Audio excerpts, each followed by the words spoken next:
Pelarian dari penjara kelas atas seringkali menggunakan metode yang tidak terduga. Penjaga penjara membawakan makanan untuk narapidana. Setelah penjaga pergi, wanita itu menggunakan sendok untuk menggali dinding. Diam-diam ia senang karena meski butuh banyak usaha, ia masih bisa menggali lubang di dinding. Agar tidak ketahuan oleh sipir penjara, ia merobek kertas dari buku tersebut, merendamnya ke dalam air, lalu menutupi permukaan kertas dengan tanah dari dinding agar warna kertasnya sama. Kemudian menggunakan kertas ini untuk menutupi lubang untuk menyembunyikannya. Karena lokasi pembangunan penjara dikelilingi air dan angin yang kencang sepanjang tahun, wanita tersebut memercikan tanah galian dari dinding sedikit demi sedikit melalui jendela, membiarkan tanah tersebut perlahan melayang tertiup angin. Wanita itu tahu bahwa pelarian semacam ini adalah proyek yang panjang, dan untuk mengulur lebih banyak waktu untuk menggali lebih dalam, wanita itu mengajukan permohonan kepada penjaga penjara untuk membatalkan aktivitas bermain. Untuk mempercepat penggalian, wanita tersebut mengumpulkan sup dari makanan dan menyebarkannya secara merata ke pintu masuk lubang. Garam dalam sup akan merusak dinding dan membuat tanah lebih mudah untuk digali. Wanita itu mengikuti metode ini dan menghabiskan setengah tahun untuk menggali terowongan sepanjang 60 meter.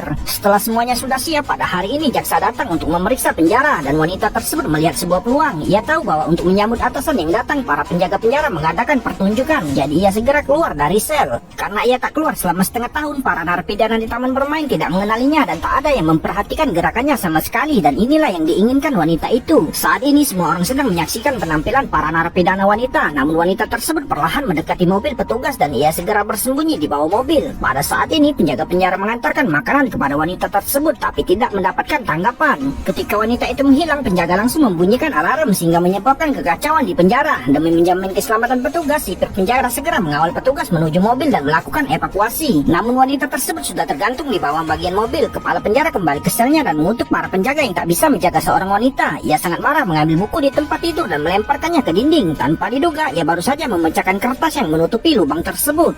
Sipir menarik kertas di pintu masuk dan menemukan bahwa itu adalah sebuah terowongan. Mereka menyimpulkan bahwa wanita tersebut melarikan diri dari terowongan dan segera menyuruh bawahannya untuk masuk. Pria itu merangkak ke dalam terowongan itu bergerak maju perlahan karena terowongannya relatif curam. Pria terpleset dan langsung meluncur ke ujung terowongan. Namun itu adalah jalan buntu, jadi ia meminta penjaga penjara menggunakan tali untuk menariknya kembali. Pria itu menemukan sendok usang di dalam sel dan menyimpulkan bahwa itu adalah alat yang digunakan wanita tersebut untuk menggali terowongan. Ia kemudian memasukkan tanah ke dalam mulut penjaga penjara. Pria itu menjelaskan bahwa wanita tersebut menggunakan garam dalam sayuran untuk menimbulkan korosi pada dinding dan mempercepat penggalian, sementara tanah yang digali tertiup angin. Pada akhirnya wanita tersebut berhasil melarikan diri dengan bersembunyi di bawah mobil.